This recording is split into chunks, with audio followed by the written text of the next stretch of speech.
দীর্ঘ 40 বছরের অভিজ্ঞতায় আমি যতটুকু পাইছি, আমার সেক্রেটারি সাহেব যে বক্তব্য দিয়ে গেছে, আমাদের স্থায়ী কোনো বসার স্থান নাই।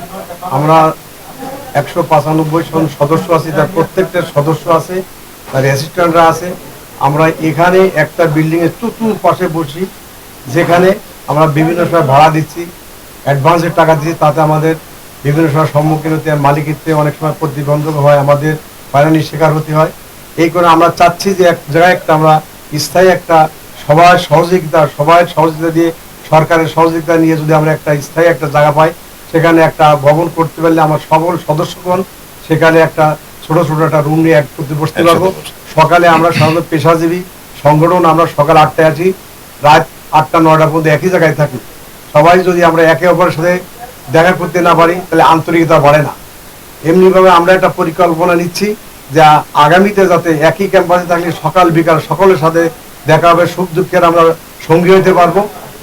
আর আরেকটা প্রত্যাশা আছে, আমরা সমিতি অনেক মুরব্বীরা বলে গেছে, আমরা একজনের অ্যাবসেন্সে তার নমিনি সে পরিবারের থেকে সামান্য অনুদান পায়, যে অনুদান থেকে তার সদস্য পর্দা বা তার সাথে সম্পর্ক চিরতর সম্পর্ক ছিন্ন হয়ে যায়। আমরা এমন একটা পদ্ধতি করবো, নমিনি সিস্টেম, যাতে বংশ তারা এই সদস্য থাকবে এবং তাদের সাথে আদান প্রদান করবে। এই আছে সবচেয়ে প্রত্যাশা। এইটা আমি আশা করি আমার সবাই, আমার সদস্যগণ আমাদের উৎফুল্ল করছে, আমাদের সাহস যোগাইছে যে আপনারা দান, আপনারা হয়তো নতুনকে নিয়ে আমরা আমাদের লক্ষ্যে আমরা পৌঁছাইতে পারবো, সেই আশা ব্যক্ত করে আমি ভোটারদের উদ্দেশ্যে বলছি যে তারা আমার যে আমরা যে প্রতিশ্রুতি দিচ্ছি, যে কথাবার্তা দিছি, সেগুলো ইনশাআল্লাহ সবার সহযোগিতা এবং আশেপাশে যারা আছে, যারা আমাদের মুরব্বীরা আছে, আমার বিপক্ষ পার্টি যারা আছে, তাদেরও সহযোগিতা লাগবে। চলার পথে সবাই একত্রিত হয়ে আমরা কাজটা করব। আর সাধারণত আমরা যে ভোটার আছে তাদের নিশ্চয় দিতে যাই যে ভোটে হারুক জিতুক সবাই আমরা একই পরিবার থাকবো এবং একইভাবে থাকবো। একই আমরা পেশাজীবী সংগঠন, আমরা একই পরিবার যেভাবে থাকতে পারি সেই ব্যবস্থা করব।